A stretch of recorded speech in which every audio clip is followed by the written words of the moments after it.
You're listening to The Manning Report with your host, James David Manning. The news behind the headlines.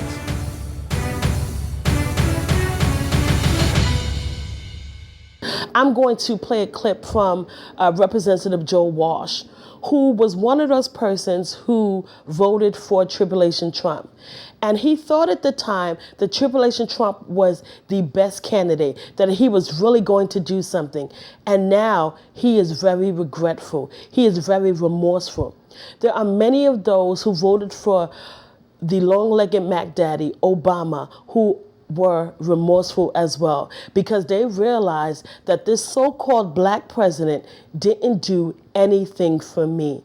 I gave up everything. I even turned my back to God Almighty, and I got absolutely nothing in return. Well, the white people, the J5th race, many of them will see the exact same thing. Many of them have seen it, and they have jumped off the Trump train. But there'll be many, just like with Obama, even after the 8 years, even now, as we sit here, they still support him. And the same thing will happen with Tribulation Trump. But again, these are the days of the tribulation. The days are going to grow darker. We are witnessing things that we have never witnessed before. I want to run that clip to you by Joe Walsh, and I'll be back with more comments. This guy in the White House is a disaster for the party and the country. I wrote that piece in the New York Times yesterday, trying to wake up Republicans. I mean, every single day he says something or does something. He lies to the American people. I mean, John, it feels like a year ago, but it was just a week ago. The President of the United States sent out a tweet accusing a former president of murder. If Republicans don't stand up right now and challenge this guy right now, he's bad for the party, he's bad for the country, we're going to get wiped out in 2020. There will people who will look at you and say, you're just getting that now? Because he said this type of stuff while he was running for president. You didn't perceive it to be an issue then. Why do you perceive it to be an issue now? You know, like a lot of people, John, I voted for Trump. I didn't love him. I didn't like him. I voted for him because he wasn't Hillary. Look, he lost me, John, officially at Helsinki over a year ago when he stood in front of the American people and said, I stand with that guy, Putin, instead of my own people. John, I feel like we're living in Alice in Wonderland. Every day he lies to the American people repeatedly. You can't believe a word that comes out of his mouth. John, we've never had that in a president. And again, Republicans generally, that piece I wrote in the New York Times yesterday, John, most Republicans agree with me. Most of my former colleagues up on Capitol Hill agree with every single word I said. They're scared to death to say that publicly. You say that there should be a primary challenger to Donald Trump, not William Weld from the middle of the left. You think that someone should challenge the president from the right. How does that work when he's got 90% approval from within his own party? Well, John, what's interesting in that Fox News poll, and I heard you a few minutes ago, 59% of the people in that poll believe the president of the United States is tearing this country apart. Listen to that, 59%. Look, yes, a lot of Republicans support him because they look at the alternative and they say, oh my God, it's the Democrats. They're a bunch of socialists. They need an alternative. And John, again, I know a lot of good people are thinking about primarying Trump. It's got to be the moral case. This has got to be a mission. This guy is unfit to be president. I believe a lot of Republicans down in their heart and in their bones, they know that. They just need someone to strongly say that. They need an alternative. You said in this op-ed that President Trump has made you reflect on things you've said and done. How? Hey, John, one of the reasons I wrote this op-ed was to apologize for the role that I played in putting an unfit con man in the White House. Now, it's very interesting with many of the statements that he made. A couple of things. One is he said he feels like this is Alice in Wonderland, and I would add Alice in Wonderland nightmare. But the fact that he made the statements that there are many GOP, there are many people that he knows who feels exactly the way he feels, but yet they are afraid to stand up and say it publicly. And so you would have to, that in itself should make you question as an American, listen, these are the so-called people that have been put in positions in which affects our lives as American citizens. So when you talk about these GOP people, whoever they are, and they feel the exact same way, they feel that Tribulation Trump is unfit, but yet they are afraid to say something, then what does that say about what they think about us as American citizens?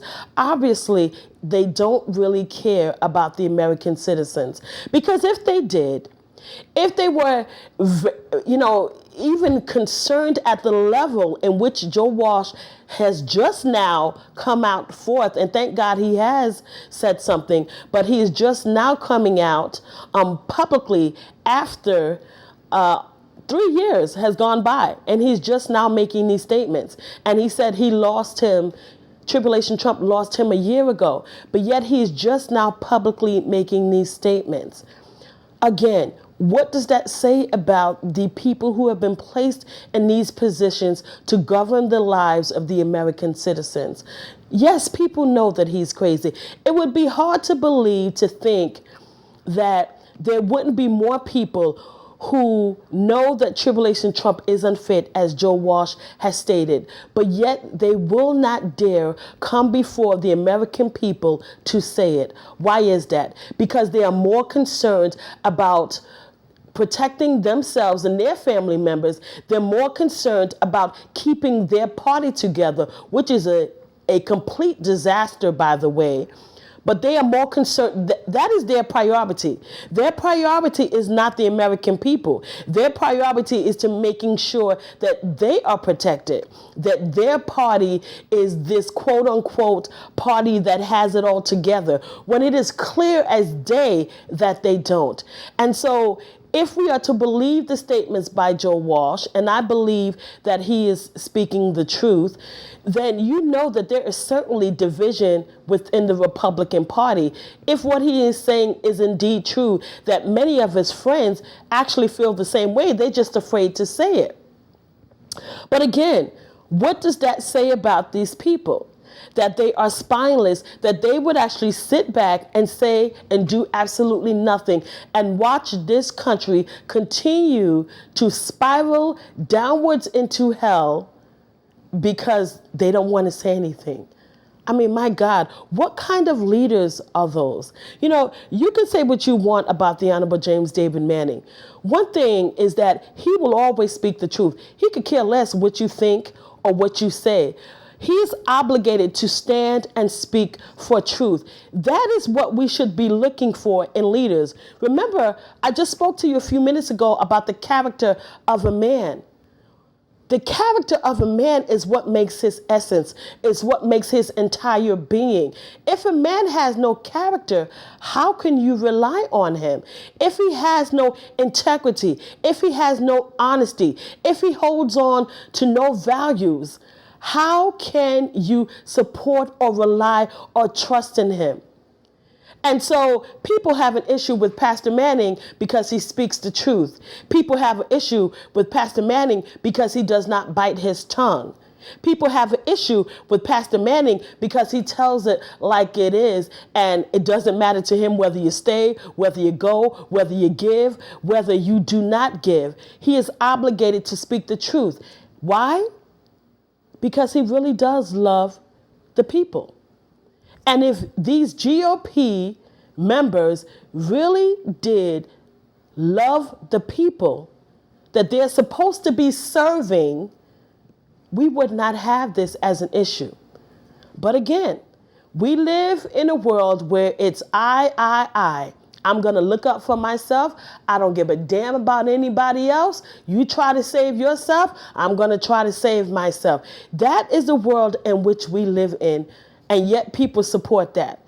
Can you just think for a second how crazy that is, that people would support that?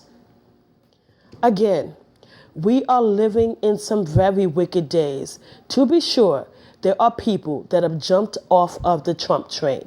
To be sure, there are people who now regret, who are now remorseful, as we just heard Joe Walsh, who now have made a public apology for ever have voted for Tribulation Trump. The same way that there were black people who were remorseful forever have voted for Barack Obama, the long-legged Mac Daddy.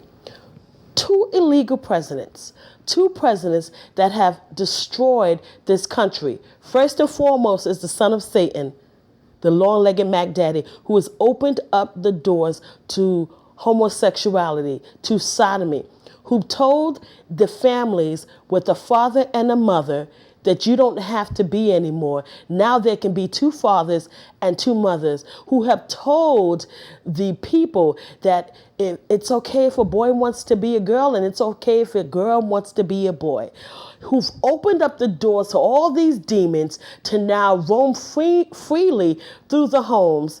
And what's worse is now they're trying to make it mandatory that it be taught in the schools. So he is first and foremost. And then we have Tribulation Trump. Need I say any more about Tribulation Trump? You know, Obama was sneaky and he was a slickster in the way he did his things. Tribulation Trump is a complete brute. He is a gangster. He doesn't even know how to be subtle. He is that much infantile in the mind that he doesn't even know how to be smooth about anything. He's just a brute. Two illegal presidents. This country is completely destroyed and will never, ever be the same. So kudos to those of you who have jumped off the Trump train. But I will tell you, the days again will grow darker.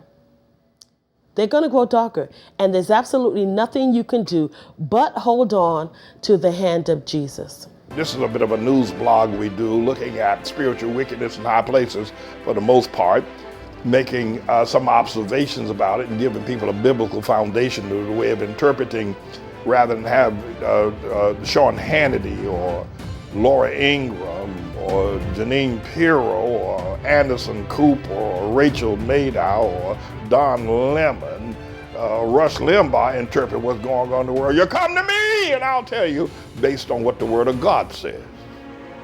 They'll just give you their worldly, sinful view. But the Manning Report will tell you what God has said, whether to say yea or nay, whether to go or to stay. You'll be led by the word of Almighty God. Come to the Manning Report on a daily basis to interpret the spiritual wickedness in high places, because there's plenty of it that's going on. And so I am he. I'm the Lord's servant, James David Righteous Rebel Manning, and I'm here to serve you with news and information.